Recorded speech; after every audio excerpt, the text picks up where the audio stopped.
Tôi, người từng 3 lần lập chiến công hạng nhất, vậy mà thủ trưởng lại muốn thực hiện lệnh xử lý tôi. Toàn trung đoàn đẫm lệ tiễn đưa, chỉ vì thế lực hắc ám khiến quốc gia biến động, nên tôi phải lấy thân phận giả đã mất để thâm nhập vào cục diện hắc đạo. Đội 3, đại đội 1, lực lượng đặc chủng Lam Ưng, đội trưởng Đường Phong, đội viên Hứa Cường, đội viên Quan Trí Dũng đến báo cáo. Mời thủ trưởng chỉ thị. Các cậu có biết tôi là ai không? Không biết.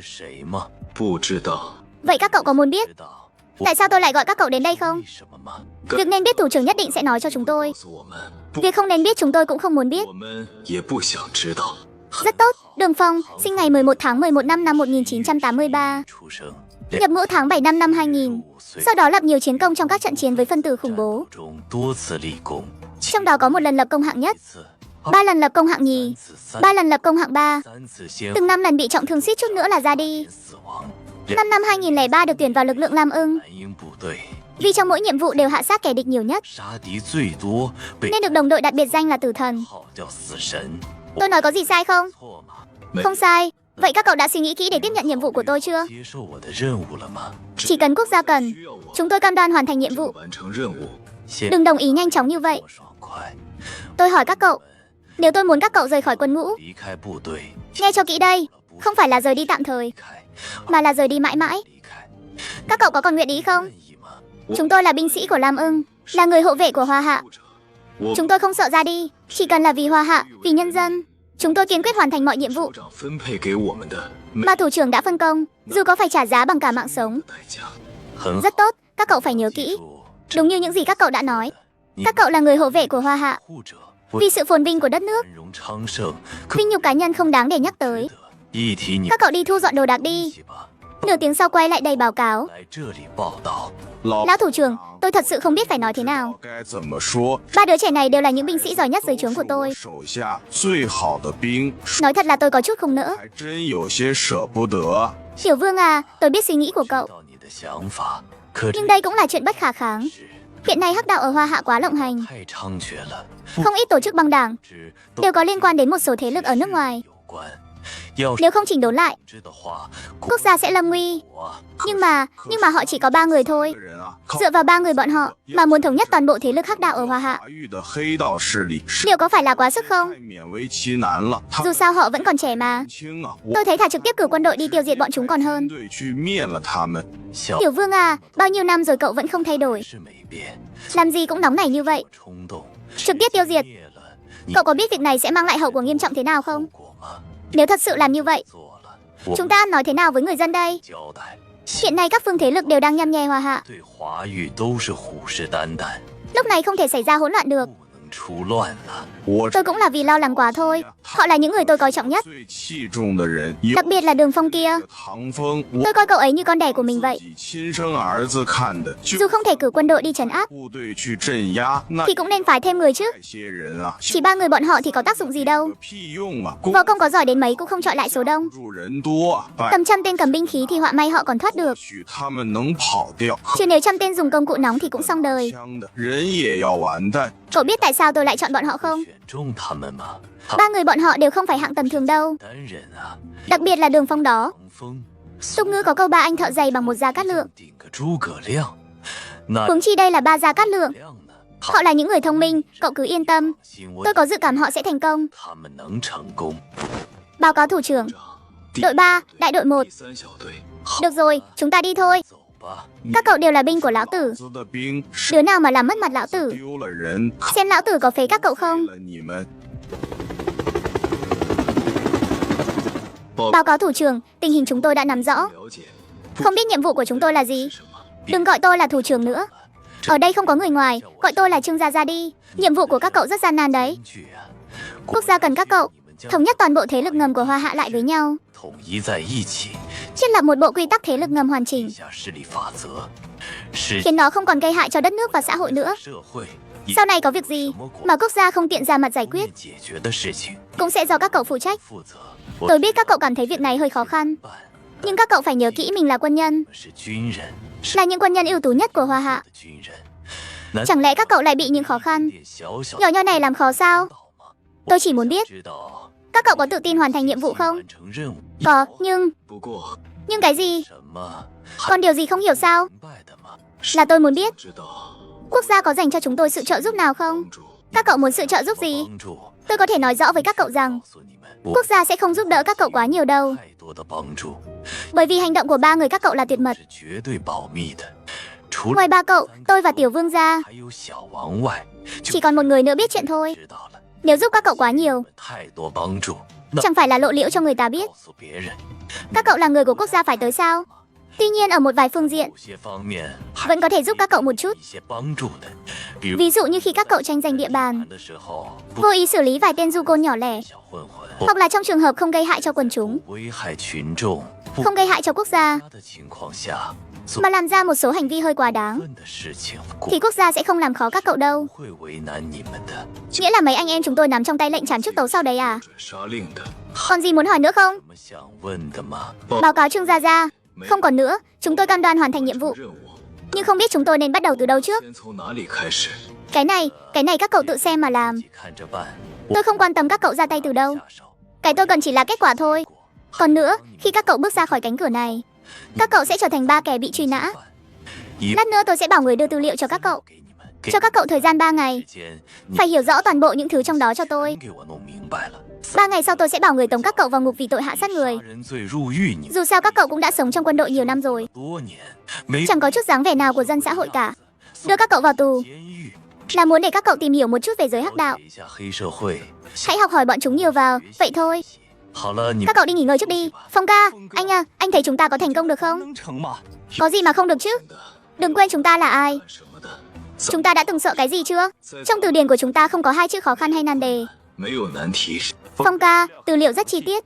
Theo như tư liệu cho thấy, 4 bang đảng lớn nhất Hoa Hạ hiện nay, một là Lang xã đang hùng cứ ở Bắc Kinh, hai là Hồng Bang ở Hộ Thành, còn có Hắc Hổ Hội ở Nam Điền và Hồng Tinh xã ở Cảng Thành. 4 bang đảng này đều có thế lực khổng lồ, không phải hạng dễ đụng vào đâu. Đàn em trực hệ đều có hàng vạn người, cộng thêm đám đàn em ngoại vi thì phải đến 10 vạn người. Trong đó Hồng Bang ở Thượng Hải có thực lực mạnh nhất. Bang đảng này là một bang đảng lâu đời, chủ yếu kinh doanh bột mì, các mảng kinh doanh khác cũng có một chút, nhưng không nhiều lắm. Đại ca của bọn chúng tên là Điền Hùng, biệt danh Hùng Nhất Đao, người trong giới đều gọi lão là Hùng gia. Sở trường dùng binh khí đao, năm nay 56 tuổi. Tiếp theo là Lang xã ở Bắc Kinh. Bang đảng này chủ yếu kinh doanh vũ khí.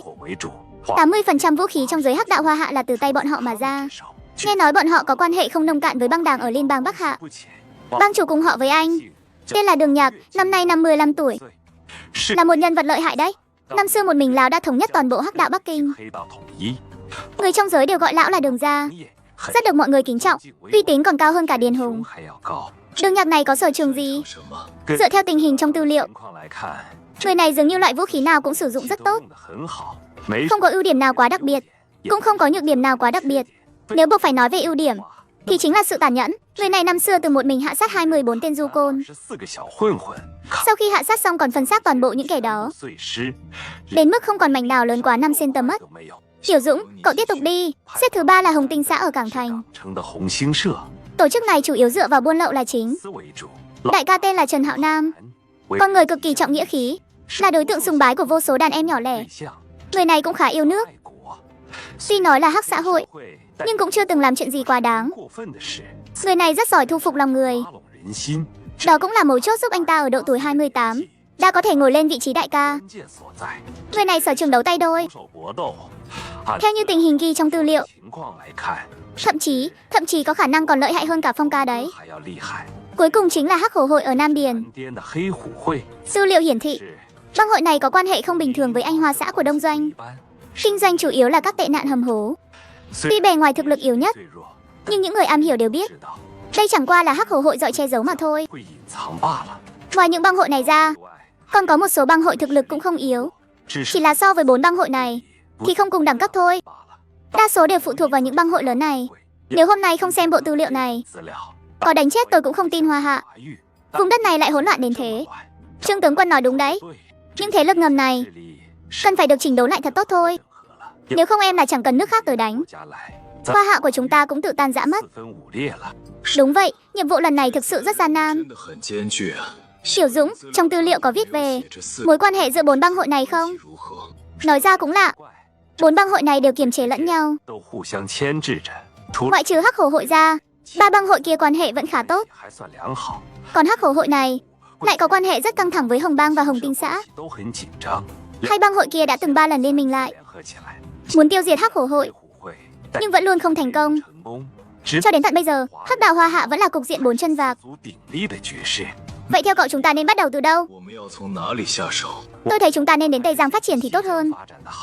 Tây Giang hiện tại là nơi hỗn loạn nhất. Băng đảng lớn nhỏ có tới hàng trăm cái, nhưng không có một băng đảng nào có thể thống nhất được nơi đó. Tây Giang khá nghèo, giao thông cũng không thuận tiện. Thêm vào đó Tây Giang có nhiều dân tộc, tập quán sinh hoạt của mỗi dân tộc lại khác nhau, khó quản lý mà cũng chẳng có mấy lợi lộc. Cho nên tính đến thời điểm hiện tại, 4 đại băng hội vẫn chưa vươn vào tới Tây Giang. Vậy chúng ta sẽ bắt đầu từ Tây Giang trước. Hỗn loạn cũng có cái lợi của nó. Loạn rồi thì sẽ không có ai chú ý tới chúng ta. Chúng ta cũng dễ dàng phát triển thế lực hơn. Công tử, chúng ta sẽ đến Tây Giang phát triển trước. Cậu có ý kiến gì không? Tôi tùy ý, Phong ca và Dũng ca quyết định là được. Tôi là kẻ thô kệch mà, sĩ quan cao cấp của một đơn vị quân đội Hoa Hạ. Đường Phong, Quan Chỉ Dũng, Hứa Cường, 3 người bọn họ nghi ngờ sau khi uống rượu đã hạ sát 5 thương nhân đông doanh, bị tuyên án tù trung thân. 95.441, 95.442, 95.443 từ hôm nay trở đi. Các cậu sẽ ở tại đây. Có chuyện gì có thể gọi tôi. Nhớ kỹ, trong buồng giam không được gây chuyện. Nhóc con, phạm tội gì đấy? Hạ sát người. Nhóc con, cậu nghĩ cậu là ai chứ? Ở đây tôi mới là đại ca. Đừng có mà ra vẻ trước mặt tôi. Cậu tưởng mình là một kẻ hạ sát người thì lợi hại lắm rồi sao? Tôi nói cho cậu biết, trong cái buồng giam này ai cũng là kẻ hạ sát người cả đấy. Có thấy mấy đứa đang ngồi xổm đằng kia không? Lúc mới vào bọn chúng cũng giống như các cậu vậy. Nhưng bây giờ kết quả thế nào? Mỗi ngày đều phải làm bia cho tôi tập luyện đấy. Cho cậu 3 giây để bỏ tay ra. 1, 2, 3. 1, 2, 3. Khá lắm, dám đánh lén tôi à? Các người lên cho tôi, xử lý mấy thằng nhóc này. Hôm nay tôi nhất định phải dạy dỗ các cậu một trận nên thân mới được.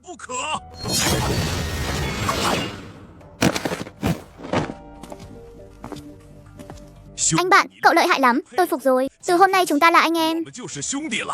Tôi tên Vương Thắng. Lúc trước còn lăn lộn bên ngoài, người ta đều gọi tôi là Hổ Vương. Tôi từng có một băng đảng cũng không nhỏ đâu. Bị bắt vào đây là vì anh em của tôi gặp nạn. Người phụ nữ của tôi bị đại ca của một băng đảng khác bắt nạt. Tôi nổi giận ra tay cảnh cáo hơn 30 người. Vốn dĩ tôi bị tuyên án tử, sau này dốc hết gia sản mới đổi thành án trung thân. 4 người bọn họ lần lượt tên là Pháo Thủ, Khiết Nhân, Cường Nha, Dã Lang. 4 người này năm đó sau khi giải ngũ từ lực lượng đặc biệt, số tiền trợ cấp của quốc gia đã sớm tiêu hết sạch. 4 người họ ngoài đánh đấm ra thì chẳng biết làm gì khác, không còn cách nào khác đành phải đi làm bảo vệ cho người ta. Một lần chủ thuê bị phục kích, 4 người họ vì bảo vệ chủ thuê mà lỡ tay làm bị thương 8 người. Vì phòng vệ quá đáng nên bị xử phạt 5 năm. Sang năm là có thể ra ngoài rồi. Lão Hổ, tôi thấy có gì đó không đúng. Lẽ ra thực lực cá nhân của anh mạnh hơn nhóm pháo thủ. Nhưng nếu 4 người bọn họ liên thủ, anh không có khả năng thắng được đâu. Sao anh có thể khiến họ làm đàn em của anh được? Nói ra cũng hơi xấu hổ. Lúc 4 người họ mới vào, tôi đã ở trong này được 3 năm rồi. Người ở đây đều đã bị tôi thu phục. Lúc 4 người họ mới đến, tình hình cũng gần giống như các cậu vậy. Tôi đánh đơn không lại 4 người bọn họ. Nhưng họ cũng không biết đánh như các cậu đâu. Tôi bảo đàn em xông lên một lượt là khống chế được họ ngay. Ha ha, cái tên này toàn cậy đông hiếp yếu thôi. Hồi trước còn từng làm đại ca nữa chứ. Với phong cách hành sự này, đám đàn em của anh mà cũng phục được sao? Nói nhảm gì thế? Tôi lăn lộn trong giang hồ. Giang hồ không nói chuyện viển vông. Đánh thắng được thì đánh trực diện, đánh không lại thì liên thủ đối phó. Chỉ cần thắng là được. Thứ 6 tuần tới có lãnh đạo đến kiểm tra. Tất cả phạm nhân ra sân tập trung đón tiếp. Cấp trên bảo tôi nói với các cậu, lần này tuyệt đối đừng gây chuyện.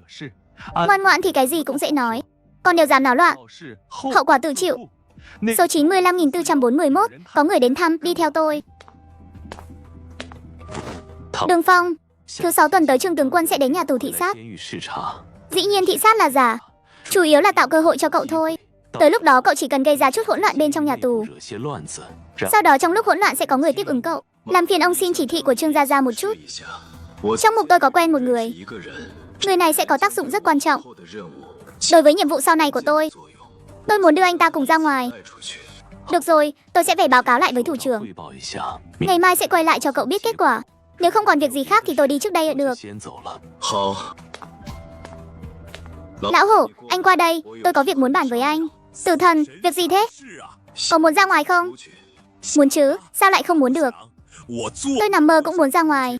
Thứ 6 tuần tới khi lãnh đạo đến thị sát, 到来视察的时候， chúng ta tìm cách ra ngoài. 出去。 Có dám không? Này anh bạn, cậu không bị lù lẫn đấy chứ? 糊涂吧， Muốn vượt ngục à? Nhà tù khác thì dễ nói, chứ nhà tù này không thể thành công được đâu. 成功的，在 Ở đây đến con muỗi cũng không lọt qua được. 字都飞不进来。 Cứ tưởng anh cũng là một nhân vật, 是个人物， không ngờ lại nhát gan như vậy. 胆小。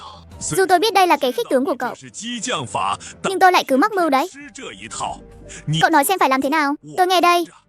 Tôi thấy Đức Anh là một người có bản lĩnh, 是个有本事的人， cũng thật lòng coi tôi là anh em. 当兄弟 Nếu không chuyện quan trọng thế này đã chẳng nói cho tôi biết. 不会告诉我 Cộng thêm thực lực của 3 người các cậu, 实力。 chuyện này nói không chừng có thể thành công thật đấy. 我 Tôi chỉ muốn biết tại sao cậu lại muốn đưa tôi 不 theo. 要带上我， Có dự tính gì thì cứ nói thẳng ra, 说 đừng có lấp lửng như vậy. Được, 好， đúng là một đấng nam nhi. Tôi cũng không vòng vo nữa. Tôi chỉ cần anh hứa với tôi một điều kiện, 个条件。 chính là sau khi ra ngoài thì đi theo tôi. Nói chẳng ra, anh bạn, cậu của thực có bản lĩnh. 真有本事， Ít nhất lão hổ tôi không bằng cậu được. 比不上你。 Tôi có thể thấy cậu là người làm việc lớn. 你是干大事的人， Đi theo cậu cũng không tính là mất mặt. 丢人， Tôi đồng ý với cậu. Đừng nhìn vẻ ngoài tôi hung thần ác sát thế này, 神恶煞，无 tạo cảm giác như việc ác nào cũng làm. 但是 Nhưng có một số việc vi phạm nguyên tắc là tôi không làm đâu. 的事咱可不干， Việc như thế nào thì tính là vi phạm nguyên tắc của anh. Tôi lăn lộn giang hồ chẳng qua cũng chỉ vì kiếm miếng cơm ăn. 口饭吃， Nếu có cái nghề lương thiện thì tôi cũng chẳng đi con đường này. 也不会走这条路。 Đi theo cậu thì được, 所以 cần động thủ tôi không ngại. 不怕， Nhưng chuyện tàn thiên hại lý thì tuyệt đối tôi không làm. 绝不干。那 Đó không phải việc con người nên làm. Làm ăn vũ khí tôi có thể tham gia, 参与，但 nhưng hàng cấm vi pháp thì tôi tuyệt đối không đụng vào. 绝不沾。 Thứ đó hại người hại mình. 害己，没 Tiền bất lương không cần thiết phải kiếm. 必要赚。 Thu phí bảo kê tôi có thể đi, 去，但 nhưng ức hiếp dân lành thì tôi tuyệt đối không làm. 我绝不干。老 Người dân sống được cũng đã không dễ dàng gì rồi. 就不容易，这 Chuyện thất đức đó tôi kiên quyết không làm. 坚决不做。你 Nếu cậu không đồng tình thì tôi cũng không nói thêm gì nữa. 也不多说， Anh cứ yên tâm, chuyện vượt ngục tôi tuyệt đối không báo mật đâu. 我绝不会告密。 Lão hổ, những lời anh vừa nói đã chạm đúng tâm can tôi rồi đấy. 里去了， Chúng ta lăn lộn giang hồ không phải để đi gây hại cho đất nước. 国家 Anh cứ yên tâm, những việc anh nói không cần anh phản đối. 不同意， Ngay cả khi anh muốn làm tôi cũng sẽ không cho phép đâu. 不会让你做。 死 Tử thần, cậu nói thật chứ? 说的是真的。 Cậu đừng có lừa tôi đấy nhé. Đầu óc tôi không được linh hoạt cho lắm, 灵光，但 nhưng cũng không ngốc. Nếu thực sự được như cậu nói, 真能按你说的来，我 tôi nguyện ý đi theo cậu. 跟着你。 Nhưng sau này nếu để tôi phát hiện ra cậu lừa tôi, 发现你骗我， thì dù tôi có đánh không lại cậu cũng tuyệt đối không tha cho cậu đâu. 绝不会放过你。 Yên tâm đi, lời nói của Đường Phong tôi xưa nay luôn đáng giá ngàn vàng. 屋顶，你 Anh đi nghỉ ngơi trước đi, để tôi bàn bạc với mấy anh em khác một chút. 想 Tử thần, cậu gọi 4 anh em chúng tôi có việc gì thế? 啥事啊？ Có chuyện này tôi muốn bàn bạc với 4 người các anh một chút. 你们4个商量一下。 Tử thần, cần anh em giúp gì thì cậu cứ nói thẳng. 直说。 Với anh em chúng tôi không cần phải khách sáo đâu. Sau khi ra ngoài các anh có dự định gì 什 không? 么打算？ Nói thật lòng nhé, 4 anh em chúng tôi thực sự không biết có thể làm gì nữa. 啥？ Cậu cũng biết đấy, chúng tôi từ quân đội ra. Ngoài việc biết vài đường quyền cước ra, thì chẳng biết gì khác cả. Dù có muốn kinh doanh gì đó cũng chẳng có vốn liếng đâu. 钱呢？ Xem ra chúng tôi chỉ có số đi làm bảo vệ thôi. 那 Chưa chắc đâu. 定 Đã nói đến nước này rồi, 说到这份上了，我 thì tôi cũng nói thẳng luôn. Tôi muốn các anh sau khi ra ngoài thì đi theo tôi. 我混 Các anh cứ yên tâm, chúng ta đều là người từ quân đội ra cả. 出来的， Chỉ cần tôi có miếng ăn, 口吃的。 thì sẽ không để các anh phải chịu đói. Đi theo cậu đừng đùa chứ, cậu đang chịu án chung thân mà. 无期呀， 4 người chúng tôi sắp được ra rồi, 去了。 nhưng còn cậu thì chẳng biết bao nhiêu năm nữa đâu.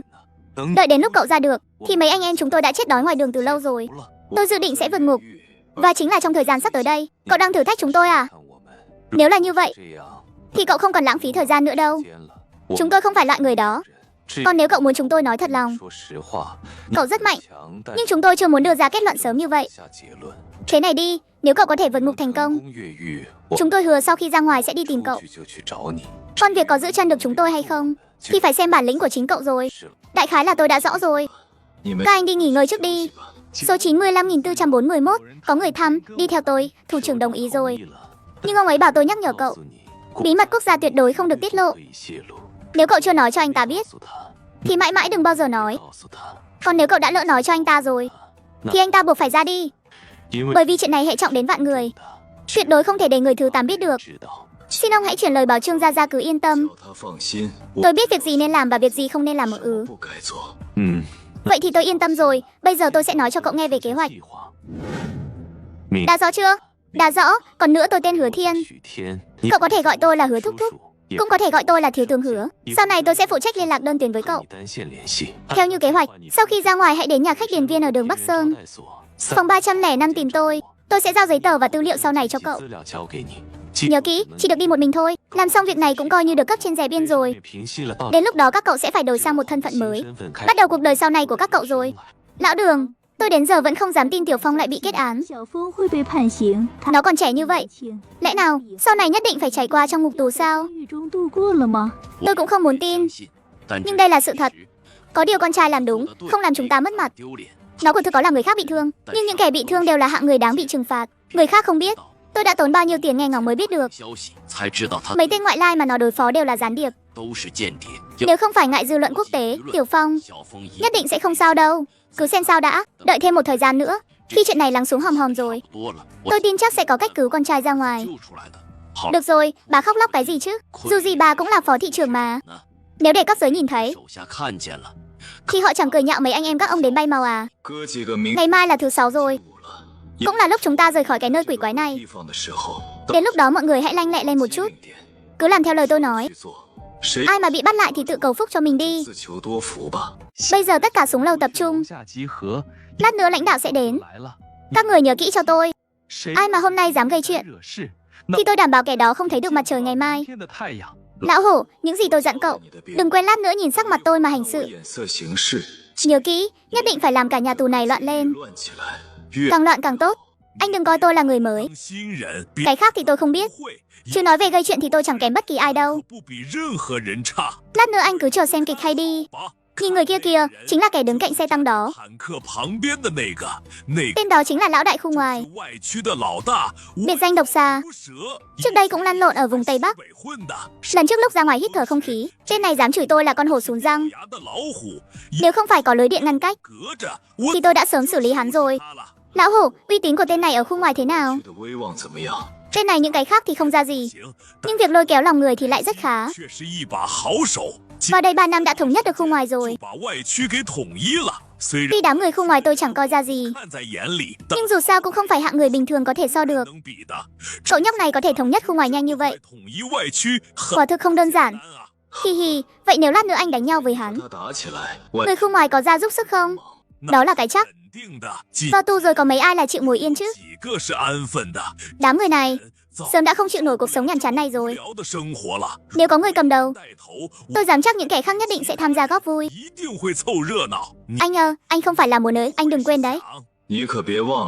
Chỉ có ở đây càng loạn, khả năng chúng ta thoát ra ngoài mới càng lớn. Tôi tin là nhiều người đánh nhau như vậy. Hi hi, Tiểu Xà, không ngờ chứ gì. Chúng ta lại gặp nhau rồi. Cái đồ hổ sún răng như ông, tôi nhìn là thấy phiền rồi. Hê hê, nhóc con, lúc tao ra đời lăn lộn thì mày còn chưa đẻ đâu. Cái thân hình nhỏ bé này của mày, khuyên mày tốt nhất đừng có chọc vào tao, nếu không tao không khách khí đâu. Mày muốn gây sự à? Tiểu Dũng, cậu bảo Lão Hổ, lát nữa loạn rồi thì nghìn vạn lần đừng để lạc mất nhau. Các đồng chí, hôm nay Phó Chủ tịch Quân ủy Trương Tướng Quân đến nhà tù chúng ta để kiểm tra và chỉ đạo công tác. Đây là vinh dự của nhà tù chúng ta. Sau đây chúng ta hãy nhiệt liệt chào mừng tướng quân phát biểu vài lời với chúng ta. Chào các đồng chí. Rất vui khi được gặp các đồng chí ở đây. Mặc dù trong quá khứ các đồng chí ít nhiều đã phạm phải một số sai lầm, nhưng nhà nước và nhân dân đã cho các đồng chí một cơ hội phản tỉnh để sửa đổi sai lầm. Chuyện gì qua thì hãy để nó qua đi. Tôi tin rằng dưới sự chỉ dẫn đúng đắn của Đảng, các đồng chí nhất định có thể cải tạo quy chính. Cái đồ hổ vô dụng nhà ông, hôm nay tao nhất định phải dạy dỗ ông một trận. Mày quá không biết điều rồi. Hôm nay tao sẽ khiến mày phải trả giá cho sự kiêu ngạo của mình. Phong ca, giờ tính sao đây? Chật, giờ chúng ta phải tranh thủ thời gian nghĩ cách làm sao để dẫn ngọn lửa chiến tranh tới gần đoàn xe. Nếu không chúng ta sẽ khó lòng tiếp cận xe buýt. Phong ca, anh cứ nhìn em đây, thằng nhóc này nhìn không ra nhé. Cũng không đến nỗi ngốc. Tiểu Dũng, cậu đi giúp Lão Hổ xử lý mấy thằng nhóc đó đi. Hành động nhanh lên, thời gian của chúng ta không có nhiều. Nhanh, nhanh bảo vệ tướng quân. Đội chống bạo động sao vẫn chưa tới? Nhanh, hối thúc cho tôi, còn không tới tôi sẽ cho tất cả bọn họ về nhà tự kiểm điểm.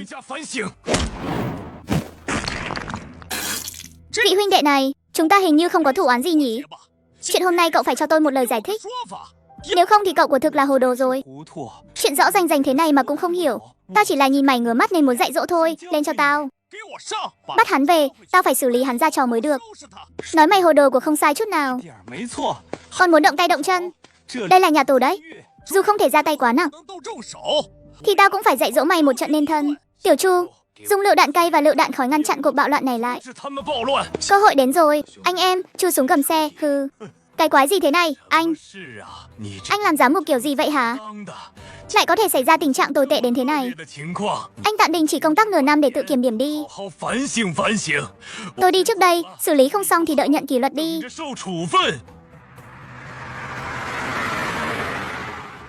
Cái việc này đúng là mệt dã rời. Cái lưng tôi sắp chịu không thấu rồi. Ha ha, chút khổ này mà ông đã không chịu được thì sao mà theo Phong ca lăn lộn được chứ? Cũng có thấy làm ông mệt đến hỏng người đâu. Chịu mệt một chút còn hơn là ở trong tù chứ. Ai bảo tôi không chịu được khổ? Tôi cũng đã vượt qua được rồi đó thôi. Nhưng mà nói đi cũng phải nói lại, ba người các anh đúng là lợi hại thật đấy. Tôi thì mệt đến sắp quỵ rồi, mà các anh cứ như chẳng có chuyện gì vậy. Thế cậu có muốn được giống như bọn tôi không? Có thể trở nên mạnh hơn thì ai mà chẳng muốn. Vậy được, sau này tôi sẽ để Hứa Cường huấn luyện cậu. Chỉ cần cậu chịu được cái khổ này, tôi đảm bảo không quá 1 năm. Dù cậu không bằng bọn tôi thì cũng chẳng kém bao nhiêu đâu. Cái này có thể tiết lộ trước nội dung huấn luyện được không? Ha ha, nội dung đơn giản lắm. Mỗi ngày tác động vật lý với cậu ta 3 tiếng đồng hồ. 3 tiếng á? Thôi bỏ đi. Tầm tuổi này tôi chỉ muốn sống những ngày yên ổn.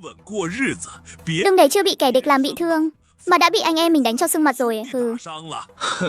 Cùng công tôi cứ tưởng ông là một nam tử Hán, hóa ra cũng chỉ có chút bản lĩnh này thôi à. Thôi bỏ đi, sau này ông cũng đừng đi theo tôi nữa. Muốn làm gì thì làm đi. Tôi không muốn anh em của mình sau này xảy ra chuyện. Tôi chỉ đùa với các anh chút thôi mà. Đừng coi tôi là kẻ nhát gan chứ. Tôi ra ngoài lăn lộn từ năm 17 tuổi, đến giờ không thiếu không thừa đúng tròn 15 năm. Chưa đi 5 năm ngồi bóc lịch thì dù sao tôi cũng đã bôn ba ngoài xã hội được 10 năm rồi. Sợ qua ai bao giờ chứ. Cứ quyết định như vậy đi. Sau này mỗi ngày tôi sẽ đấu với xe tăng một trận. Thằng nhóc nhà cậu đừng có mà không biết điều. Bị tôi đánh cho thì đừng có mà khóc đấy. Lão hổ, nếu đã như vậy thì sau này chúng ta đều là anh em rồi. Hắc đạo là con đường không lối thoát. Hoặc là vươn lên đứng đầu để người ta kính nể vài phần, hoặc là chỉ có thể bị kẻ khác đánh bại, hay là ngồi tù cả đời thôi. Cậu phải suy nghĩ cho kỹ đấy. Nếu đã quyết định rồi thì sau này 4 anh em chúng ta sẽ cùng nhau tay trắng gây dựng nên một vùng trời riêng. Từ Thần, anh nói đúng đấy. Hắc đạo chính là như vậy. Thật ra tôi khá là thích cuộc sống trong hắc đạo đấy. Ở đây không có sự giả tạo như trước kia. Cái gì ra cái đó. Cần thẳng thắn thì thẳng thắn, cần tàn nhẫn thì tàn nhẫn. Còn tốt hơn nhiều so với những kẻ bề ngoài bóng bẩy mà bên trong thì thối nát ngụy quân tử. Ít nhất chúng ta dám làm dám chịu, không giống bọn họ làm việc xấu mà không dám thừa nhận. Và lại cái thân lão hổ tôi cả đời này ngoài đánh nhau và kết giao bạn bè ra thì chẳng biết làm gì nữa. Không dấn thân vào hắc đạo thì còn làm gì được nữa chứ. Nếu anh đã coi tôi là anh em thì lão hổ cũng không giấu giếm gì anh nữa. Cả nhà tôi đều bị một tên lãnh đạo ở huyện chúng tôi hại hết cả rồi. Hắn đã bắt nạt mẹ tôi. Mẹ tôi muốn tố cáo hắn. Cuối cùng hắn tìm người phóng hỏa đốt nhà tôi. Đúng ngày hôm đó tôi ở bên ngoài. Đến lúc tôi về đến nhà thì chẳng còn gì nữa. Đến cả tro cốt cũng không tìm thấy. Tôi đã đi kiện nhưng không ai tin tôi cả. Từ lúc đó tôi bắt đầu sa ngã. Sau này khi tôi đã có chỗ đứng rồi, việc đầu tiên tôi làm chính là xử lý tên đó. Đáng tiếc là để vợ và con trai hắn chạy thoát mất rồi. Lão hổ, cậu yên tâm đi. Sau này chúng ta chính là anh em ruột thịt. Tôi là kẻ thô thiển, cái khác không nói nữa. Sau này cứ để anh em chúng ta làm nên một sự nghiệp vang dội. Chuyện người khác không quản được thì chúng ta quản. Chuyện người khác không dám làm thì chúng ta làm. Phải, Cường Tử nói đúng đấy. Chúng ta dấn thân vào hắc đạo thì phải làm cho ra trò. Phải tiêu diệt sạch lũ cặn bã, những kẻ xấu, chuyên bức hại người dân lương thiện. Nếu chính phủ không quản được thì cứ để chúng ta xử lý. Tôi muốn thành lập một tổ chức hắc đạo, đặt ra một bộ quy tắc thế giới ngầm hoàn chỉnh, chuyên quản những chuyện bất bình trong thiên hạ. Phong ca, cái tên trước đây của chúng ta không dùng được nữa rồi. Chúng ta cũng phải đoạn tuyệt hoàn toàn với quá khứ thôi. Sau này phải tính sao đây? Đúng vậy, trước kia đã trở thành quá khứ rồi, chẳng còn liên quan gì đến chúng ta nữa. Bây giờ chúng ta nên nghĩ về dự định sau này thôi. Phong ca, theo em thì chúng ta cứ lập một bang phái trước đã, sau đó tìm một địa bàn với thân thủ của chúng ta, đánh cho có chút danh tiếng. Chắc chắn sẽ có người đến đầu quân. Đợi khi chúng ta đã đứng vững gót chân rồi thì sẽ tìm kiếm sự phát triển lớn hơn. Công tử nói đúng đấy. Đây cũng là cách tốt nhất vào lúc này rồi. Bây giờ chúng ta bàn bạc một chút. Bang hội của chúng ta nên đặt tên là gì đây? Theo tôi thì cứ gọi là Mãnh Long Bang đi. Cái tên này oách biết bao nhiêu không hay, quá tầm thường. Tôi thấy nên gọi là Mãnh Hổ Bang thì mới có khí thế bá đạo. Gọi là Hoa Hưng xã đi. Chúng ta đều là con cháu Hoa Hạ. Mặc dù chúng ta dấn thân vào hắc đạo Nhưng chúng ta tuyệt đối không được làm chuyện có lỗi với đất nước, 国家， càng không được làm chuyện có lỗi với nhân dân. Chúng ta phải dùng sức mạnh của mình để giúp đỡ đất nước phát triển. 国家发展。 Mê mông, tên hay đấy. Tôi đồng ý, còn hai cậu thì sao?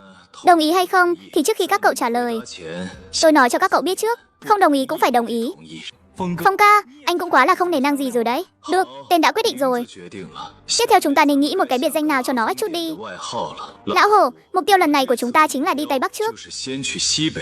第 Thứ nhất, cậu là người sinh ra và lớn lên ở đó, 鼓掌的人， và lại trước đây cũng từng có thế lực không nhỏ, 的势力比 sẽ khá là thông thạo. Thứ hai, Tây Bắc hiện tại cá rồng lẫn lộn, 混杂，比 khá là hỗn loạn, rất hợp cho sự phát triển của chúng ta. Cho nên biệt danh trước đây của cậu không dùng được nữa rồi. 不能用了。 Tôi thấy biệt danh của mình khá ổn mà, 挺好。 rất hay phong. 在 Và lại về Tây Bắc dù có không dùng biệt danh cũ đi nữa, 不用以前的外号， thì với cái mặt này của tôi, chưa đầy 2 ngày là bị nhận ra ngay. 会被认出来。 Cái này cậu không cần lo đâu. Còn nhớ người đến nhà tù thăm tôi chứ? 的人吧， Tôi đã sớm bảo ông ấy chuẩn bị thân phận mới cho chúng ta rồi. Nếu đã muốn đoạn tuyệt hoàn toàn với quá khứ, 断 thì chúng ta phải thay đổi triệt để. 改变。况且 Huống hồ hiện tại chúng ta đang là tội phạm vượt ngục, cứ hiên ngang ra ngoài như thế này, 出去， chưa đợi người ta nhận ra, 出 thì chúng ta đã bị bắt lại và nhận hình phạt nặng rồi. Tử thần, anh tính toán cũng thật là chu đáo quá đi. 周到， Ha ha, vậy anh tên là gì? 叫什么？ Phong ca, em thấy anh cứ gọi là tử thần đi. Cái biệt danh này khá là hợp với anh đấy. Và lại bọn em cũng quen gọi rồi mà. 啊， Cái biệt danh này cũng theo tôi mấy năm rồi. 几年了， Nếu bảo tôi đổi thì đúng là có chút không nỡ. 真有些舍不得。 Thôi thì cứ giữ lại để làm kỷ niệm vậy. Tôi cứ gọi là thích đao là được rồi. Các cậu cũng biết rồi đấy, sở trường của tôi chính là bắn tỉa và dao găm. 狙击和匕首 Tôi thấy cái tên này khá là hợp với tôi. 比较适合我。 Mê mông, không tồi. Cái tên này của thực rất hợp với cậu. 和你 Ha ha, em biết em nên gọi là gì rồi. 该叫啥了？我 Em sẽ gọi là tà thủ của tử thần. 手 Dù sao đời này em đã quyết định đi theo Phong ca rồi. 割了，能 Có thể làm cánh tay đắc lực cho Phong ca thì em cũng mãn nguyện rồi. 值了。 Lão Hổ, còn cậu, nghĩ xong chưa? Chuyện đơn giản thế này tôi nghĩ xong từ sớm rồi. 我早想好了。 Tôi ơi, tôi sẽ gọi là hữu thủ 死神的 của tử thần, ha ha. 哈哈， Đã có tay trái rồi thì sao thiếu được tay phải chứ? 缺了右手吗？ Lão Hổ, cậu có biết ý nghĩa trong đó không? 的含义吗？ Đừng coi tôi là kẻ không hiểu chuyện chứ. 是的人，我 Tôi lăn lộn trên giang hồ bấy lâu nay, chút đạo lý này tôi vẫn hiểu mà. 是懂的， Tôi đã theo anh thì sẽ tuyệt đối trung thành. 就会忠心耿耿。 Nếu tôi mà phản bội anh em 看兄弟， thì chẳng cần các anh phải ra tay đâu, tự tôi sẽ giải quyết chính mình. 姐， Tôi tuyên bố 7 điều thiết luật của bang phái. 铁律一 Một cấm gian dâm, giữ vững bản tâm. 守本心，二 2 cấm hiếp đáp, bảo vệ bình dân. 护平民，三 3 cấm cưỡng đoạt, thấu rõ đạo nghĩa. 明道义， 4 cấm luật bẩn, giữ gìn thiện lương. 存人善，五 5 cấm ma túy, tiệt trừ họa căn. 根，六 6 cấm phản bội, vẹn chữ trung nghĩa. 重忠义，七 7 cấm nội chiến, cùng tiến cùng lùi. 共进退。 Ông chủ, lên món cho tôi, lên nhanh cái coi nào. 好了呀， Chậm chạp là tôi đập nát cái quán này đấy. Ha ha, 4 vị đại ca muốn dùng chút gì à? 想吃些什么？ Hôm nay coi như tôi mời khách. 客 Các vị đừng khách khí với tôi nhé. Mê mông.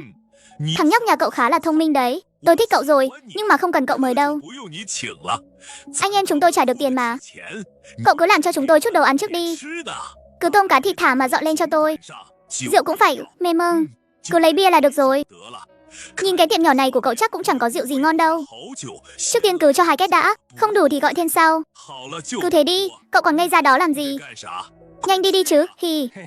Cái thằng nhóc nhà cậu đúng là không hổ danh đã từng lăn lộn hắc đạo. Đi đến đâu cũng cái bộ dạng tùy hứng này. 模样， 咋的？ Sao chứ? Tôi vốn dĩ là người hắc đạo mà. 好的， Chẳng lẽ cứ bắt tôi phải giả vờ làm người tốt à? 好人的模样， Đừng nói là tôi giả vờ không giống. 像 Mà có giả vờ được tôi cũng chẳng thèm. 我也不装。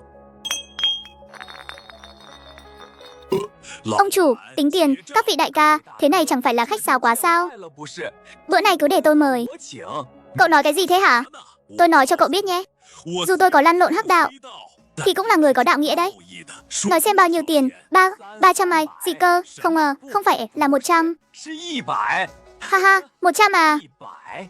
Hữu thủ, anh làm cái gì thế? 啥呢？ Mau đưa tiền rồi đi thôi chứ, hả? 啥？ Anh bảo tôi trả tiền à? 钱 Anh ơi, anh có nhầm không đấy? 错了没有？ Tôi ở trong tù lâu như vậy rồi. 那么久，那 Làm sao mà có tiền cho được? 钱 Cái này, ông chủ, thật ngại quá đi mất. Chúng tôi đều quên mang theo tiền rồi, hay là thế này đi. Ông cứ để chúng tôi đi trước đã. Khi nào có chúng tôi sẽ mang tiền lại trả ông sau. Dễ nói mà. Mấy vị đại ca nói sao thì cứ làm như vậy đi ạ. 就怎么办？ Biết thế nãy hỏi trước xem ai mang theo tiền rồi, lão đại. 钱了？ 老大，咱 Giờ chúng ta đi đâu đây à? 哪儿啊？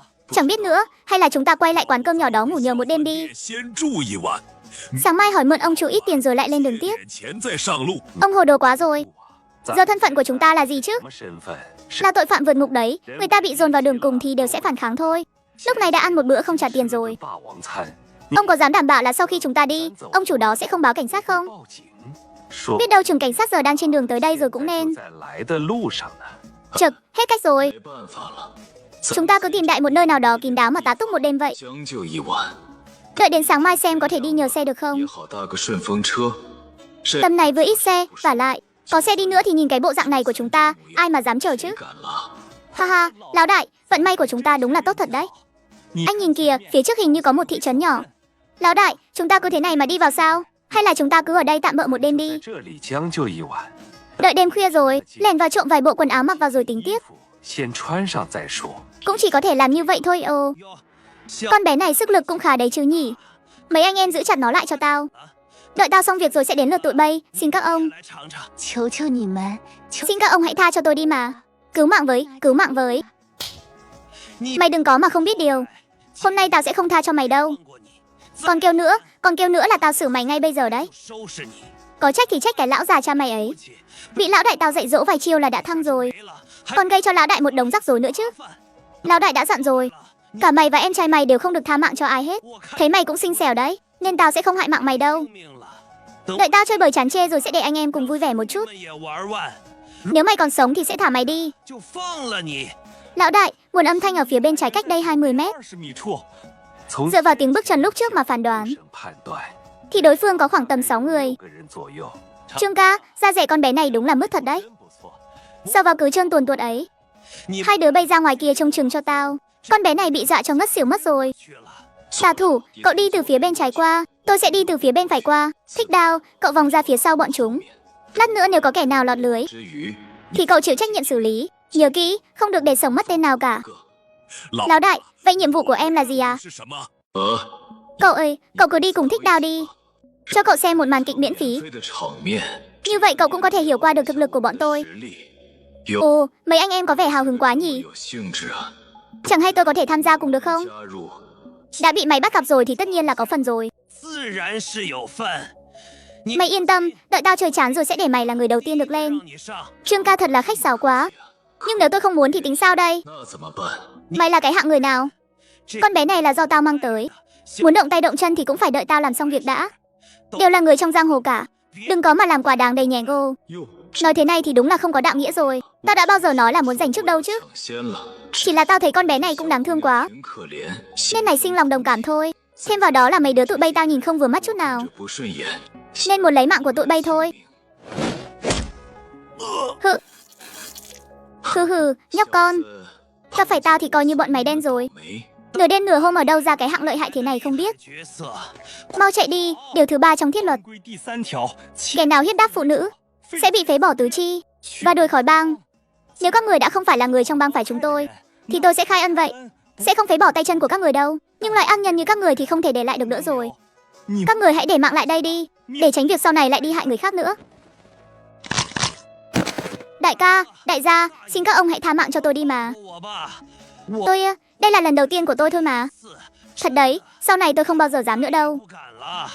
Trên tôi còn có mẹ già, dưới còn có con thơ. 年幼孩子， Nếu tôi mà mất đi thì bọn họ coi như xong đời mất thôi. 全完了。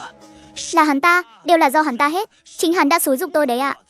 Chính hắn đã xúi giục cậu à, dù cậu là ai đi nữa thì tôi cũng sẽ giúp cậu xử lý luôn. Cái tên đã làm hư cậu này nhé. Cậu bảo trên có mẹ già, dưới có con nhỏ à? 有年幼孩子， Dạ ơi, đúng là như vậy, thực sự là rất vất vả. 辛苦。 Con nhỏ thì không có vấn đề gì rồi. 问题， Nhưng còn về người mẹ già này, phiền cậu giải thích giùm tôi một chút. 解释一下。 Nhìn cái bộ dạng này của cậu chắc cùng lắm cũng chỉ 20 tuổi thôi nhỉ. Mẹ cậu từng này tuổi rồi mà vẫn còn sinh ra được cậu à? Cậu coi tôi là kẻ dễ bị lừa lắm mà. Đồ hèn nhát. Lão tử còn chưa kịp khởi động xong thì đã kết thúc rồi. Thích đao, các anh. 你们，你 Các anh làm việc lúc nào cũng tàn nhẫn như thế này sao? Tàn nhẫn à, cậu có nhầm không đấy? 啊， Tôi đã ở cùng bọn họ mấy năm rồi. 年了， Lần này có thể nói là lần nhẹ nhàng nhất của bọn họ rồi đấy. 合的一次了。 Vậy vậy còn anh thì sao? Tôi á? Ha ha, tôi thì không giống bọn họ đâu. 不像他们， Bọn họ vẫn còn chưa đủ tàn nhẫn đâu nhé. Mấy tên này cũng khá là giàu đấy chứ nhỉ. Trên người 6 tên mà lục ra được hơn 8.000 tệ lận. 8000多， Ha ha, cái này đúng là khá hơn đám tiểu lưu manh bình thường nhiều rồi. 强多了。 Lão đại, con bé này tính sao đây à? 怎么办？ Mang theo đi, dù gì cũng không thể bỏ mặc nó ở đây một mình được. 个人扔在这儿， Cậu cõng nó đi. Các người là ai? Là tôi đây, đừng sợ. 害怕我 Tôi là người đêm qua đã cứu cô, là anh đã cứu tôi sao? 我吗？ Nói một cách chính xác thì là tôi và các bạn của tôi. 的朋友， Anh thực sự không phải là người xấu chứ? Cô nhìn bộ dạng tôi giống người xấu lắm à? Mấy người kia đâu rồi à? Mấy người bạn đó của tôi đang ở phòng bên cạnh. 在隔壁房间，昨 Mấy tên đêm qua ức hiếp cô đã bị chúng tôi đuổi đi 已 rồi. 经被我们赶走了。 Đêm qua chắc cô đã sợ hãi lắm rồi nhỉ? Nào, ăn chút gì đi đã. 东西， Lát nữa ăn no rồi tôi sẽ đi mua cho cô bộ quần áo khác để thay. 衣服换上。你 Quần áo của cô đêm qua đã bị mấy tên lưu manh đó xé rách rồi, 破了， nên tôi cứ lấy đại một bộ cho cô mặc tạm thôi. Mê mưng, nhà cô ở đâu vậy? Một lát nữa chúng tôi sẽ đưa cô về. 送你回去， Tôi và bạn của tôi hôm nay sẽ rời khỏi 也 đây. 要离开这里。 Lão đại, lần này chuyện lớn rồi. 大条了， Chào tất cả mọi người. 大家好， Tôi là Triệu Phi, phóng viên đài truyền hình thị trấn. Sau đây xin bản tin một tin tức quan trọng. 条重要新闻， Khoảng 5 giờ 30 phút sáng nay, 10分左右，镇南 nhân viên vệ sinh ở phía nam thị trấn tại khu vực Tiểu Nam Môn đã phát hiện 6 thi thể. 体 6 thi thể này đều là nam giới, 男性， độ tuổi từ 18 đến 23. 3岁之间， Trên người đã khuất ngoài nội y ra thì không còn gì khác. 无他物。 Dưới đây là ảnh chụp của các thi thể này. 照片， Nếu ai có thông tin, 人士， xin vui lòng liên hệ với đài chúng tôi hoặc cơ quan công an. Cùng thời điểm đó, 时间，几 một vài người dân đi tập thể dục buổi sáng đã phát hiện một thi thể nam giới tại công viên trung tâm thị trấn. 尸 Người đã khuất khoảng 15 tuổi, 15岁左右，则自 trên mặt có vết nước mắt rõ rệt. 痕。 Dưới đây là ảnh của người đã khuất. 照片， Mong những ai biết chuyện, 人士 hãy liên hệ với đài chúng tôi hoặc cơ quan công an. 联系弟 Em trai, đó có phải em trai tôi không? 弟弟，不， Đây không phải là thật. Cha bị bọn họ hại mất rồi. Em trai cũng cô bé. 也 姑娘， Đừng khóc nữa, 哭了， hãy nói chuyện với chúng tôi đi. Cho chúng tôi biết đã xảy ra chuyện gì được không? Mặc dù hôm qua các anh đã xử lý không ít người, 人 bắt tôi tin các anh không phải người xấu. 坏人， Huống hồ các anh ra tay, xử lý người cũng là để cứu tôi. Bây giờ tôi muốn nhờ các anh giúp một việc. 帮我个忙， Nếu các anh đồng ý, 答应 thì bảo tôi làm gì cũng được ư? Cô nói đi. 你说吧。是 Chỉ cần chúng tôi có thể làm được, chắc chắn sẽ giúp cô việc này. 我 Tôi muốn nhờ các anh đưa tôi đi gặp em trai lần cuối. 最后一面。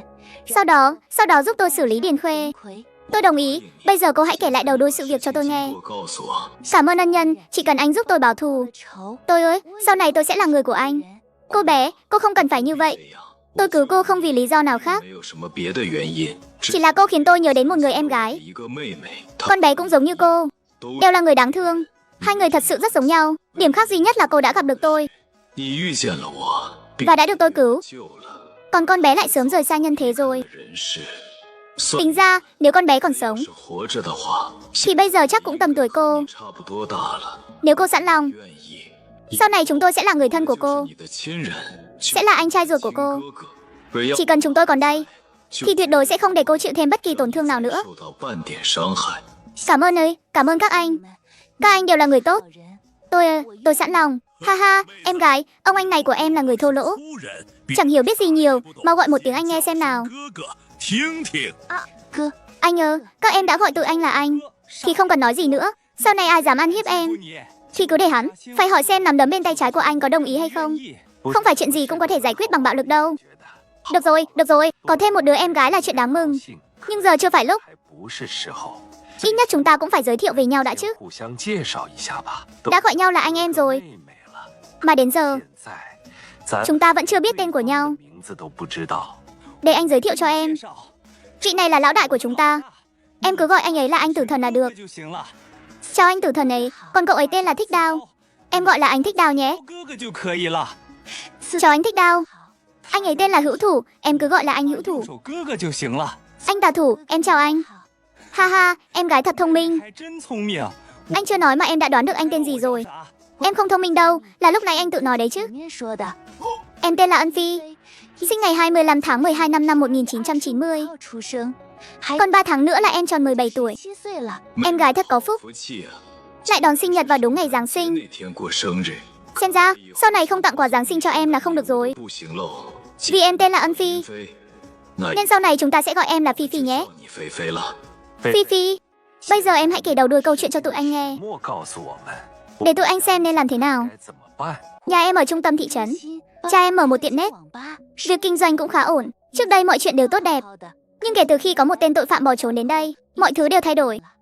Tên tội phạm bỏ trốn đó chính là Điền Khuê. Hắn không phải người địa phương, em cũng là nghe cha kể lại. 说 Có lần trong lúc uống rượu, 喝酒的时候， hắn đã nói với người khác mình là tội phạm bỏ trốn, mà người cùng uống rượu với hắn lúc đó, 酒的人 cha em tình cờ lại quen biết. Thế là cha em đã biết chuyện. 到了， Từ tháng 6 bắt đầu, 开始 tên này đã lôi kéo một đám lưu manh, 流氓开 bắt đầu đi thu phí bảo kê. Bọn chúng bắt cha em mỗi tháng phải nộp 5.000 tệ. 5000块钱。 Cha em là người hiền lành, 是人，他 sợ bị trả thù nên đã không đi báo án. 报案， Cũng giống như đa số những người kinh doanh khác, đã chọn nộp tiền để đổi lấy sự bình yên. Mấy tháng đầu vẫn ổn, 还好。 nhưng dạo gần đây học sinh được nghỉ, người đến tiệm nét đông hơn, kinh doanh cũng khấm khá. Đàn em của Điền Khuê đến tìm cha em, bảo cha em mỗi tháng phải nộp thêm 5.000 tệ. 5000块， Cha em không đồng ý, bọn chúng liền tác động vật lý với cha. Sau đó cha em thực sự không còn cách nào khác, nên đã định đi báo cảnh sát. Nhưng vừa mới bước ra khỏi cửa cục cảnh sát thì đã bị bọn chúng bắt lại. Sau đó bọn chúng đưa cha em đến 爸爸带到镇西 nhà máy bỏ hoang ở phía tây thị trấn, rồi hại cha em mất mạng. 打死了。 Phi Phi, muốn khóc thì cứ khóc đi, khóc ra được sẽ thấy nhẹ lòng hơn. Cả ngày hôm nay, 天已 em đã khóc cạn nước mắt của cả đời này rồi. 哭干了。在 Trước khi nói chuyện, em đã thề rồi, 已经发过誓， sau này sẽ không khóc nữa. 哭了， Thực ra em cũng biết khóc lóc chẳng giải quyết được vấn đề 解 gì. 不了问题的。可 Bắt em không kìm lòng được. 住 Em không muốn là một người nhu nhược. 懦弱的人 Người nhu nhược sẽ luôn bị kẻ khác bắt nạt. 欺负， Vì vậy sau này em sẽ không khóc nữa. 我不会再哭了。 Cha gặp chuyện, 不是， em và em trai đều không biết chuyện tối đó cha không về. 爸爸没回来。 Em và em trai cứ nghĩ cha ở lại trong tiệm nét, 网吧守夜， nên cũng không nghĩ ngợi gì nhiều. Sáng sớm ngủ dậy, 后我 em nấu xong bữa sáng, cùng em trai ăn xong rồi mang cơm đến cho cha. 爸爸送饭， Người quản lý tiệm nét nói, 说 hôm qua lúc giữa trưa cha bảo đi báo án, rồi từ đó không thể quay lại nữa. Em và em trai hốt hoảng. Em cũng không giải thích được tại sao. Đại khái là lúc đó em luôn có một dự cảm không lành. 不好的预感。3 3 ngày sau thi thể của cha đã được người ta phát hiện. 体被人发现了， Tụi em cũng không phải người địa phương, ở đây không có lấy một người thân. 都没有， Cũng nhờ sự giúp đỡ của hàng xóm láng giềng, em và em trai mới có thể hỏa táng di hài của cha. 火化了。 Mấy ngày đó, mỗi ngày em phải chạy đến đồn cảnh sát ít nhất 4-5 lần. 跑4、5次， Nhưng cảnh sát luôn bảo chưa có manh mối và bắt phải chờ. 等等， Thêm vài ngày nữa thì Điền Khuê bị bắt. 田葵就被抓了。可 Bắt chẳng biết vì lý do gì. 昨 Hôm qua hắn lại được thả ra. Tối hôm qua em trai bảo đói bụng, 弟弟说他饿了， nên em đã xuống lầu mua mì tôm cho nó. Vừa đi đến cửa siêu thị thì bị đám người đó bắt đi. 他们给抓了。 Sau đó, chuyện sau đó chắc các anh đều biết rồi. 你们应该都知道了。 Đám ác nhân này đến cả người vô tội cũng không tha. 的人都不肯放过。 Phi Phi, em có biết nơi nào Điền Khuê thường hay lui tới không? 为经常出没的地方吗？ Em nghe mấy kẻ bắt em hôm qua nói, 那几个人说， Điền Khuê, hình như mỗi đêm hắn đều đến quán ba trăng xanh, 月亮酒吧 đến tận 3 giờ sáng mới rời đi. 左右才会离开。 Phi Phi, em nghỉ ngơi trước đi. 休息。 Tụi anh làm xong việc sẽ quay lại ngay được không? 不， Em ơi, em muốn đi cùng các anh. 去。我 Em ơi, em muốn tự tay báo thù cho cha và em trai. Phi Phi ngoan, nghe lời các anh đi. 哥的话， Việc này rất nguy hiểm. 危险的。 Hơn nữa em đã sống ở thị trấn này lâu như vậy rồi. 子住了这么久，人 Chắc chắn có rất nhiều người quen mặt em. 多 Bắt tụi anh thì khác. 不一样。 Tụi anh đều là những khuôn mặt lạ. Đợi sau khi xong việc, bọn chúng muốn tìm cũng không dễ. 容易。如 Nếu em đi mà chẳng may bị nhận ra, 被认出来， thì sau này sẽ phải mang danh kẻ tiễn người ra đi. 杀人犯的罪名多 Phải sống trốn chui trốn nhủi cả đời đấy. 辈子。 哦，我 Em hiểu rồi. Em nhất định sẽ ngoan ngoãn đợi các anh về. 回来的， Mặc dù em rất muốn tự tay báo thù cho cha. 爸报仇。 Chào mấy anh, xin hỏi các anh dùng gì à? Chúng tôi đến để uống rượu. Không cần các dịch vị khác đâu. Cậu không cần nhọc lòng đâu. Trước tiên cho 2 két bia đi. Ơi, cho loại thanh đảo đi à, thưa ông. 先生， Quán ba chúng tôi không có thanh đảo. 青岛 Bắt các anh có thể dùng thử cắm bức. 是嘉士伯， Cũng ngon lắm đấy ạ. Nếu các anh không thích, quán chúng tôi còn có bát đua sơ. 还有百威，还 Còn có ấy, không cần giới thiệu nữa đâu. Cứ lấy căng bức đi. 我吧， Trước tiên cứ lấy 2 két, lão đại. 老大， Có phải thông tin không chuẩn không nhỉ? 我 Tôi thấy đám người xung quanh chẳng có ai giống cả. 没一个像啊。 Mở cho tôi một phòng bao, rồi gọi Tiểu Linh, Tiểu Lan đến đây tiếp tôi. Bây giờ tôi đang bực hết cả mình. Cần bọn họ đến giải khuây cho tôi đây. 呀， Anh Khuê, ai làm anh giận thế? 生气了。 Sao mà nóng này vậy? Tiểu Lan à, đừng nhắc nữa. 别提了， Chẳng biết mấy thằng danh đó đắc tội với ai. 得罪了谁？ Mà hôm qua đã bị người ta tiễn đi rồi. Hôm nay anh đã phải ở đồn cảnh sát cả ngày. 局待了一天， Cảnh sát nói mấy thằng danh đó 都 đều bị người ta hạ sát chỉ bằng một đòn. Hơn nữa không có vết thương ngoài da rõ rệt. Anh đang đau đầu vì chuyện này đây á, ha ha.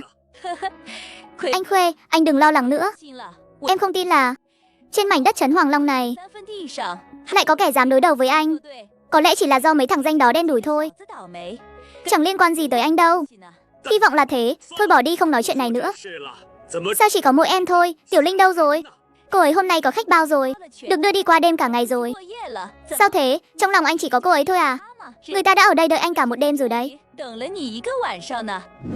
Anh Khuê, anh giỏi thật đấy. Bây giờ nên hành động rồi. 该行动了。现在 Lão đại, đừng bảo là anh chẳng nghe thấy gì nhé. 没听到。 Bây giờ đi vào có thích hợp không? Tầm này, 时候不 bất kể là đàn ông hay phụ nữ đều không có chút phòng bị nào. 都毫无防备， Khá là dễ ra tay. 得手。Ha ha, giọng cô gái vừa nãy đúng là khá quyến rũ. 声音还挺勾人， Nghe thôi đã thấy dễ chịu rồi. 现 Giờ vào trong đúng lúc xem náo nhiệt đây. 能看个热闹。 Không muốn bay màu thì im lặng đi. Hiểu rõ các người là ai chưa? 你们是谁？ Tìm ta có chuyện gì? Chúng ta là ai ư? Ha ha, bọn ta là những người đến tiễn người lên đường. 路的人 为 Tại sao? Xịt, nếu người muốn lên đường sớm hơn. 想提前上路的话， Ta cũng không khuyến khích người tiếp tục nói chuyện vào âm lượng như vừa rồi đâu. 说话 Ngươi tên là Điền Khuê đúng không? Lão đại của ta hỏi chuyện mà ngươi dám không mở miệng à? 敢不吭声？ Mấy vị đều là người lăn lộn trong giới. Có chuyện gì thì cứ nói rõ ra. 开了就 Dù có phải ra đi cũng phải để tôi hiểu rõ lý do. 明白。 Trách thì trách ngươi làm người không biết chừa đường lui. 留余地。 Dù sao ngươi cũng không sống nổi qua đêm nay đâu. Cứ để ngươi là một con ma hiểu chuyện. Mấy tên côn đồ mất dạng ngày hôm qua 小混混 là đàn em của ngươi sao? 下马，呵， Hừ, chúng lại dám ăn hiếp em gái ta. 欺负我妹妹， Ngươi nói xem ta nên làm thế nào? 我做 Hơn nữa ngươi còn tác động vật lý khiến cha của Phi Phi mất mạng. 爸爸活活打死。 Ngay cả em trai nó cũng không tha. 过 Nếu không phải hôm qua ta tình cờ gặp được, 碰见 có lẽ Phi Phi bây giờ cũng không còn trên đời này nữa rồi. 人事了吧？你说 Ngươi nói xem ta nên đối đãi với ngươi thế nào đây, huynh đệ? 兄弟， Tôi cũng không biết ăn lão bản có quen biết các vị mà. Nếu như tôi biết, 要是我知道的话， có mượn thêm gan tôi cũng không dám đâu. 敢啊！大 Mọi người đều là người trong giới cả. 上混的， Chẳng qua cũng chỉ vì cầu tài. Tôi có thể đưa tiền cho các vị. 钱 Tôi có thể giao toàn bộ tiền của mình cho các vị. Chỉ cầu xin các vị tha mạng cho tôi. Cứ tưởng ngươi là nhân vật gì gớm lắm. Hóa ra cũng chỉ là kẻ nhát gan, tiền ư? 钱，你 Ngươi nghĩ chúng ta thiếu tiền sao? Ngươi lại nghĩ mạng của mình đáng giá bao nhiêu tiền? 钱呢？ Ngươi cũng dám tự nhận mình là người lăn lộn trong giới sao? 上混的， Ngươi không biết quy tắc giang hồ là họa không đến người nhà à? 祸不及家人嘛。况且 Hơn nữa ngươi là người trong giới. 混的一 Ăn lão bản thì không phải. 不是 Quy tắc từ trước đến nay luôn là có thể thu phí bảo kê của dân thường. 收保护费，但 Bắt không được ra tay quá nặng dẫn đến mất mạng. Nhưng ngươi nói cũng đúng. 说的对， Ra ngoài buôn ba chẳng qua cũng chỉ vì cầu tài. 财 Chúng ta cũng vậy. 一样， Nói thử xem ngươi có thể đưa bao nhiêu nào. 多少吧，就 Chỉ có một cơ hội thôi đấy. 会要 Nếu làm chúng ta không hài lòng, ha ha. 50 vạn, tôi sẵn sàng bỏ ra 50 vạn. 10万， Đây là toàn bộ gia sản của tôi rồi. 杀了， 50 vạn, mấy vị đại ca, tôi thật sự chỉ có bấy nhiêu thôi. 多了。你 Các anh cũng biết đây chỉ là một nơi nhỏ bé. 是个小地方，人 Dân cư lại thưa thớt. Thời gian tôi tới đây cũng ngắn.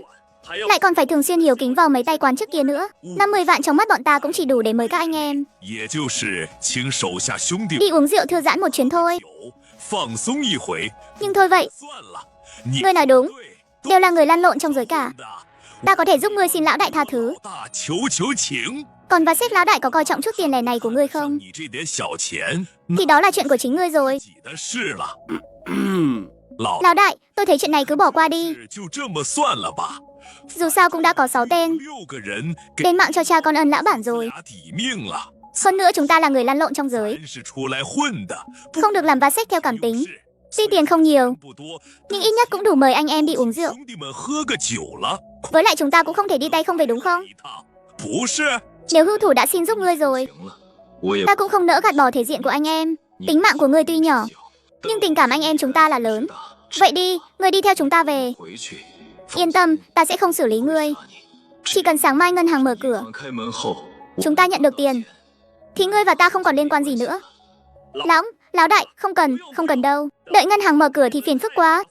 Bây giờ có thể đi lấy tiền tiền luôn. 钱 Tiền tôi đều để ở nhà hết rồi. 放着， Các anh cũng biết kiểu người như chúng tôi, 些混的说 không biết chừng ngày nào đó sẽ phải bỏ chạy. Để tiền bên cạnh mình thì an toàn hơn. Mấy vị lão đại, đợi tôi đi lấy tiền đã. Rất nhanh thôi. 快就好。几位 Mấy vị đại ca, tiền đều ở trong này rồi. 田 Điền Khuê, tiền bọn ta nhận rồi. 收下了， Nhưng ngươi cũng phải đi theo bọn ta một 我 chuyến. 们走一趟。 Lão đại, thế này không hay cho lắm. Chúng ta chẳng phải đã nói xong rồi sao? Các anh nhận được tiền rồi thì sẽ thả tôi ra mà. 3 người các cậu, đưa hắn đến nơi gặp Phi Phi tối qua. 碰见菲菲的地方， Ta đi đón Phi Phi tới. 菲菲接来。 Lão đại, tha cho tôi đi. Các anh đã nói là không xử lý tôi mà. Tôi cầu xin các người đó, tha cho tôi đi. Sau này tôi không dám nữa đâu, cầm miệng. 闭嘴！ Nói thêm câu nữa là ta xử lý cái lưỡi của người đấy. Lão đại, anh nói xem nên làm thế nào. Phi Phi, ta biết em muốn tự tay báo thù. 报仇。 Ta đã mang người tới cho em rồi đây. Xử lý hắn thế nào tùy em quyết định. Nếu em muốn tha cho hắn, ta cũng không có ý kiến gì. Tha cho ngươi ư? Lúc ngươi làm hại cha và em trai ta, 你的时候， ngươi có từng nghĩ đến va xách tha cho họ không? Bây giờ ngươi biết sợ rồi, hối hận rồi sao? Ta nói cho ngươi biết, muộn rồi. Mọi chuyện đều đã quá muộn rồi. Kiếp sau nhớ kỹ đừng làm người xấu nữa. 坏人， Muội, sáng mai anh đưa em đi thăm em trai em. Nhân tiện thu xếp hậu sự cho họ luôn. 安排一下， Sau đó chúng ta sẽ đi Tây Giang. 去西北。Anh sẽ sắp xếp khách sạn cho các em ở lại, 店住下， rồi tự mình đi giải quyết một số va xếp. 办点事情。 Thừa tướng quân, không cần nghiêm túc như vậy đâu. Đây không phải là trong quân đội. Sau này chúng ta còn phải thường xuyên liên lạc mà. Nếu không chê, anh cứ gọi tôi là Hứa đại ca là được. Đúng rồi, các cậu chuẩn bị thế nào rồi? Có gì cần chuẩn bị đâu chứ? Từ ngày nhận nhiệm vụ, bọn tôi đã chuẩn bị sẵn sàng rồi. Chuẩn bị sẵn sàng đối mặt với bất kỳ vấn đề gì. Trong này là thân phận mới của các cậu. Cảm ơn Hứa ca. Không cần cảm ơn tôi, nhưng thứ này cũng không phải do tôi làm. Tôi chỉ đóng vai trò là người trung gian mà thôi. Hồ sơ trước đây của các cậu, quốc gia đã liệt vào diện cơ mật cấp CC rồi. Ngoại trừ người đứng đầu hiện tại, không ai có quyền kiểm tra cả. Thời gian trước, bên ngoài đã tuyên bố mấy cậu bị kết án tù rồi. Còn vị cai ngục biết chuyện các cậu vượt ngục cũng đã được điều động đi nơi khác rồi. Cai ngục mới đến, ngày hôm qua đã tuyên bố tìm thấy các cậu và đã giam các cậu vào một nhà tù khác. Vài ngày nữa sẽ thi hành án. Sắp xếp như vậy cũng tốt. Lúc đầu tôi còn lo chuyện chúng ta vượt ngục sẽ bị những kẻ có tâm địa xấu chú ý đến. Bây giờ xem ra không cần phải lo lắng nữa rồi. Tình hình đại khái là như vậy. Nói cách khác, kể từ ngày hôm qua, 4 người Đường Phong, Hứa Cường, Quan Chí Dũng, Vương Thắng đã hoàn toàn biến mất khỏi trái đất này rồi. Những người thực sự biết rõ tình hình, cộng thêm 3 người các cậu cũng chỉ có 7 người mà thôi. Bên trong có một tờ chi phiếu dành cho các cậu đấy. Có chút ngạc nhiên đúng không? Tôi có thể đoán được lúc này cậu đang nghĩ gì. Nhưng cậu sai rồi. Số tiền này không phải quốc gia cho cậu đâu. Trong đó có 800 vạn là tiền trong thẻ lương trước đây của 3 người các cậu. Chúng tôi chỉ trả lại tiền cho các cậu mà thôi con. Có 200 vạn nữa là Trương lão lấy danh nghĩa cá nhân hỗ trợ các cậu. Trương lão có một người con trai làm ông chủ lớn, nhưng tôi lại không có người thân giàu có nào cả. Nếu không tôi cũng đã hỗ trợ các cậu một ít rồi. Cầm lấy những thứ này, cậu có thể về được rồi. Trong này có một tờ chi phiếu 800 vạn. Đừng hỏi tôi, có hỏi tôi cũng không nói đâu. Chúng ta hãy dùng số tiền này làm vốn khởi nghiệp, làm chút kinh doanh gì đó. Nếu không sau này có đàn em rồi, có nuôi nổi hay không cũng là một vấn đề đấy. Tôi không muốn đàn em sau này của mình đi quấy nhiễu dân chúng đâu. Lão đại yên tâm, tối nay tôi sẽ hỏi kỹ về chuyện nhà cửa. Còn về chuyện kinh doanh, nói thật thì hiện nay kiếm tiền nhất là ngành ăn uống, ngành may mặc và ngành giải trí. Những thứ này đều liên quan mật thiết đến đời sống. Nhưng mà ngành ăn uống và may mặc chắc chắn không hợp vào chúng ta rồi. Vậy thì chỉ còn ngành giải trí thôi. Những chuyện như vậy cậu có kinh nghiệm hơn ta. Cậu cứ xem mà làm đi. Chúng ta ra ngoài uống chút gì đi. Nhân tiện dò hỏi một chút về các thế lực hắc đạo ở khu vực Tây Giang. Tiểu thư, chúng tôi mới đến thành Vân Xuyên. Cô giới thiệu cho chúng tôi về chỗ nào Vi đi. Chỗ Vi chơi sao? Nhiều lắm ạ. Như Nguyệt Cốc, Vin Viên này, hay là viện suối nước nóng Ngọc Tuyền. Mấy chỗ đó có gì hay đâu chứ? Ý tôi là mấy chỗ nào kích thích một chút ấy. Nói thật nhé, ông chủ của tôi rất muốn phát triển ở thành Vân Xuyên này. Bác không biết nên đến đâu để bái kiến các đại ca. Tôi không biết đâu. Chuyện này nếu là người khác hỏi tôi sẽ không nói đâu. Hôm nay thầy có duyên với ông chủ đây nên tôi mới nói cho ngài biết. Ngài muốn biết gì thì cứ hỏi đi. Cũng không có gì đâu. Tôi chỉ muốn biết các vị lão đại và quy tắc giang hồ ở thành Vân Xuyên này thôi. Nếu không lỡ như đắc tội vào vị lão đại nào đó thì lại khó giải quyết. Ông chủ, ngài đúng là tìm đúng người rồi đấy ạ. Chẳng giấu gì ngài, bạn trai tôi cũng là người trong giới. Mấy chuyện này tôi thường xuyên nghe anh ấy nhắc tới mà. Thành Vân Xuyên chủ yếu có 4 thế lực lớn, chia ra ở khu phía Nam, khu phía Tây, khu phía Bắc và khu phía Đông. Bạn trai tôi là người ở khu phía Tây đấy ạ. Nghe bạn trai tôi nói lão đại khu phía Nam tên là Phí Nam, biệt danh là Bắc Lão, 48 tuổi, dưới trường có tới mấy trăm đàn em. Chủ yếu kiếm tiền nhờ thu phí bảo kê và trông coi các tụ điểm. Khu phía Nam là nơi lớn nhất ở thành Vân Xuyên, ngoại trừ khu vực bên trong thành Quách. Các quán bar lớn nhỏ vô số kể, chỉ riêng tiền phí bảo kê thôi, một tháng đã có tới mấy chục vạn rồi. Lão đại khu phía Tây tên là Hồ Phi, biệt danh Viên Đôn, 36 tuổi, dưới trướng cũng có mấy trăm đàn em. Chủ yếu kiếm tiền từ phí bảo kê và mấy sòng bạc nhỏ. Lão đại khu phía Bắc tên là Mạc Thông, biệt danh là Mặt Nạ. Năm nay mới 22 tuổi thôi, là lão đại trẻ tuổi nhất thành Vân Xuyên này. Đàn em không nhiều lắm, khu phía Bắc khá loạn. Không phải chỉ có một mình anh ta làm lão đại đâu, chẳng qua thế lực của anh ta ở khu phía Bắc là lớn nhất thôi. Mờ nhạt nhất chính là khu phía Đông.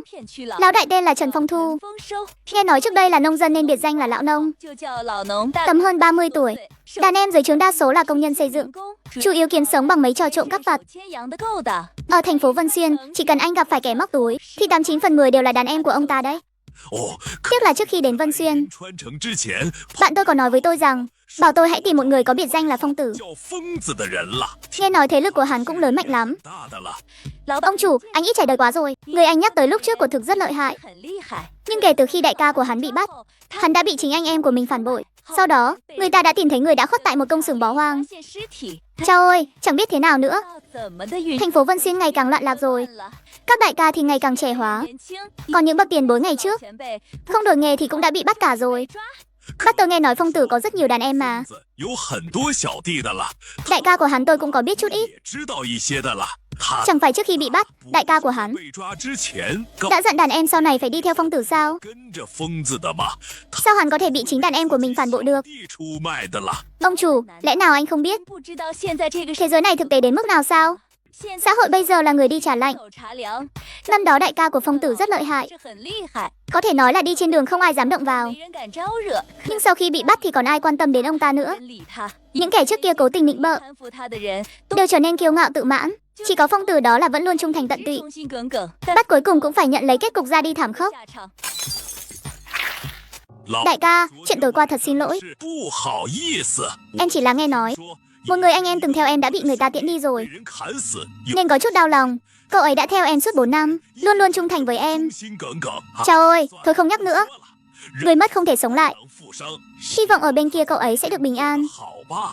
Anh em ra đi không có nghĩa là biến mất. 不等于就消失了。真 Những người anh em thực thụ sẽ luôn sống mãi trong tim ta. 心里的 Được rồi, nói về thu hoạch tối qua đi. 收获吧。 Cho biết ý kiến của mọi người xem nào. Tôi nghĩ chúng ta nên thâm nhập vào khu Nam Giao trước. 入南郊，等 Chờ thời cơ chín mùi sẽ chiếm lấy nơi đó. 南郊给抢过来。 Dù sao thì ở Nam Giao lợi nhuận là dồi dào nhất. Tôi thấy không nên quá vội vàng. 着急。